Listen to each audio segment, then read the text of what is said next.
Welcome back to Bumblebee. We are back with a part 7. A part 7. Why are you doing this to me? Why? What did I do to deserve this? Some stinky facts coming back. Here are the top 10 hygiene practices in history that make no sense.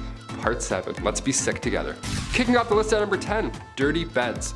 Okay, so far on this disgusting series, I can't believe we're on part 7, but we've talked about storing chamber pots under your bed. Pretty yuck. That's if you were lucky enough to have a bed, of course. If you were rich in the 1400s, having a bedroom was the talk of the town. You would have guests over to hang out in your bedroom. That was like the place to be. Social gatherings in your bedroom. That's my worst nightmare. Couple of nights talking about noble deeds, meanwhile you're all tucked in with your ass out, hair all messy, half asleep, like, huh? Who is it? Most of the time in the 14th century, your mattress wasn't even a mattress, it was just a pile of straw. It was horrible. You had to sleep in your clothes, the same tunic and cloak you've worn all day, remind you, because you'll freeze at night otherwise, right? Because you're basically outside. These barns, this old wooden, not great. Also, these beds weren't in your rooms or anything, they were just like tucked in a corner. You didn't have social gatherings around the sack o' straw, you know what I mean? Your bed was more often than not riddled with bird poop as well. You weren't alone in these cold rooms, you know, birds hiding up above. Also, spiders? I don't even want to know. I don't even want to dive into that. Let's move on. Number 9, mouthwash. Ancient Romans would use urine as mouthwash. I believe we've mentioned that before on this, again, disgusting series. That's always a fun fact to bring up at a house party. Next time you're drinking some Mountain Dew, just be like, oh, did you know? The ammonia in urine was thought to ideally wash away the yuck. You just got to get past the whole urine part, I guess. Doctors hate this one trick. Nero would tax the trade of imported bottled urine. That's how popular it was at this point. Some poor soul with a clipboard would have to stand all day and just be like, yep. In the 12th century, Saint Hildegard von Bingen would advise all to wash their mouth with cold water to remove bacteria. Yeah, if only it was that easy, okay? Just one quick shh and spit it out and then you're good? No. I wish it was that easy, pal. Tortoise blood was also used once as mouthwash, alongside goat milk and vinegar. Out of those 3 options, imagine not picking goat's milk. You're like, but what year is the tortoise blood? Number 8, bath beans.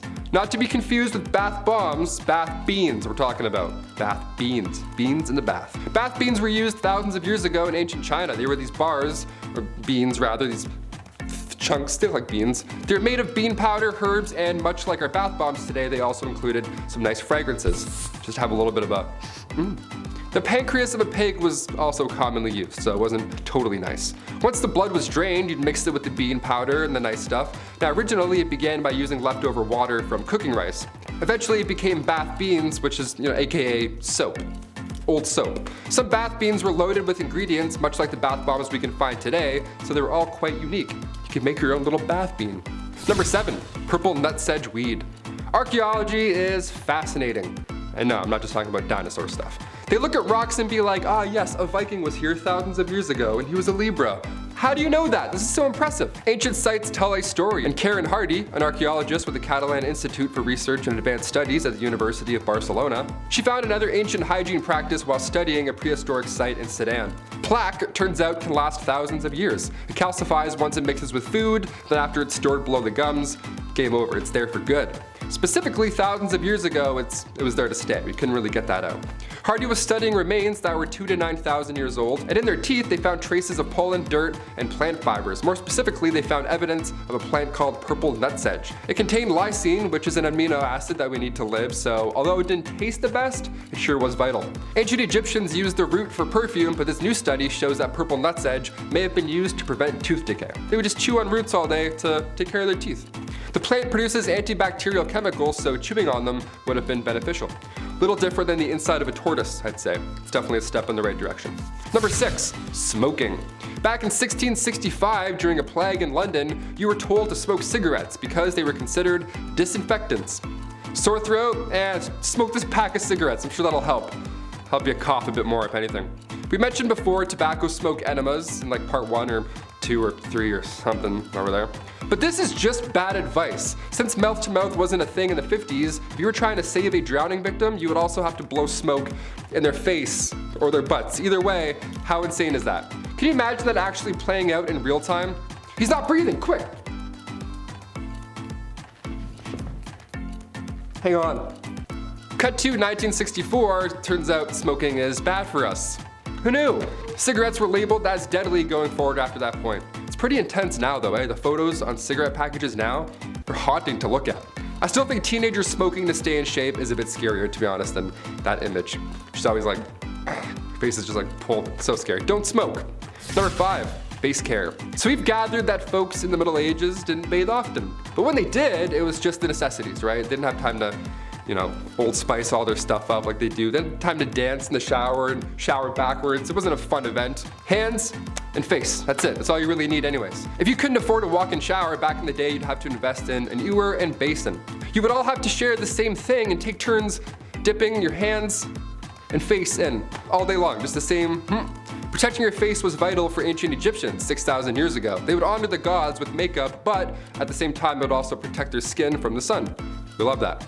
Today we have like SPF creams. I'm like, this is nothing, this is no fun.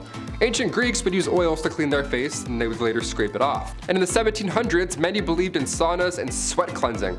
The number one trick to clear skin, you guessed it, milk baths. Milk is really the name of the game for this part 7, eh? Wow. Goat milk mouthwash, milk baths. I'm gonna go milk a cow after this video. Just because, feels right. Number 4, python bile. Yeah, I just said python bile. So if you're eating food right now, I'll give you a sec, hit that pause button. Not only pythons also, but numerous animals, their bile would be used to treat ailments. Ulcers of the female genital area, yeah, that's what the doc was giving you. Python bile. Have fun. Ancient Chinese physicians would also hand over some elephant bile as well if bad breath was bringing down your game. Elephant bile mixed with water would get rid of halitosis. Honestly, any type of bile, just count me out. I just won't brush. How's that? Taylor, why do you have bad breath? Oh, have you seen the alternative? That's why, Mike. That's why. I almost tripped, but that's why. I almost broke my leg. I'm upset about bile. Number 3, malaria. Perhaps one of the most bizarre ways to treat one disease definitely is by getting another. If you suffered from syphilis back in the early 1900s, there wasn't really much help you could get. That was until Austrian physician Julius Wagner Jauregg came along. He received the Nobel Bell Prize for this discovery, and as bad as it sounds, it's honestly quite the breakthrough. Julius discovered that malaria-induced fevers were the key to treating syphilis. Nice. Now I guess, we don't do this anymore because, well, malaria is still horrible, and a hefty amount of patients lost their lives trying this method. So no, we at Bumblebee do not recommend this method. We have other ways to treat it now. Number 2, rabies. It's a part 7. Let's talk about rabies. Might as well. This is a haunting list so far. Pre-rabies vaccine, I mean, what the hell did we do? Before 1885, that's when French scientists Louis Pasteur and Emile Roux, they developed the first rabies vaccine. We were pretty much SOL if a rabid animal were to bite you beforehand. I mean, one of the leading theories to prevent the spread of rabies was to not let your dog outside while there was a full moon. That middle-aged bull where every remedy just sounds like a side quest in Skyrim, that kind of stuff. Oh, you'll need 1 egg and 2 pigeons. I'm like, what? I have strep. What are you talking about? In 16th century Europe, it was a literal joke if you had rabies. Doctors quite literally told you to ingest 40 grains of ground liverwurst and wash it down with 20 grains of pepper and a half pint of milk. That's it. That's how you cure rabies. That's how you do it, I guess. You gotta ingest that each morning for 4 days in a row. Oh, and you also need to have a cold bath every day for a month. Imagine if this really was the only solution, even today. Just cuts to us in 2022 with iPads, technological advancements, we're creating new vaccines, but in order to cure rabies, you still need to slam some milk and have a bath. It's like, yeah, that's the only way. That's the only way we've done it so far. Hygiene history is insane. I'm gonna push for a part 8. Hit that thumbs up so I can keep talking about this nonsense. This is insane. I learn something horrible every day here. And finally, number 1, electricity. Electroconvulsive therapy, or ECT, has been around a lot longer than most of us think. It just didn't work back then, Also, we don't call it shock therapy anymore. We're well past that. Tiny electric currents would be sent through your brain, ideally changing its chemistry, and over 1,000 people a year undergo this treatment. But back in ancient Roman times, this procedure, of course, was a little sketchy, just a little wee bit. They would use electric eels. Yeah, they would hang out with a bunch of electric eels to hopefully relieve a headache. Again, I'd rather just have a headache. I'm not trying to become a Spider-Man villain, okay? I'm nearsighted. Today we believe the seizure aspect is beneficial, but back then it was believed that electricity was the key here. We would drink electrified water and wonder why nothing's happening. Thank you so much for tuning in. Those were the top 10 hygiene practices in history that make no sense, part 7. I've been your host, Taylor McWaters, and we'll see you next time, hopefully for part 8 on Bumblebee. Stay safe. Peace out. Kicking off the list at number 10, that's squeaky boots.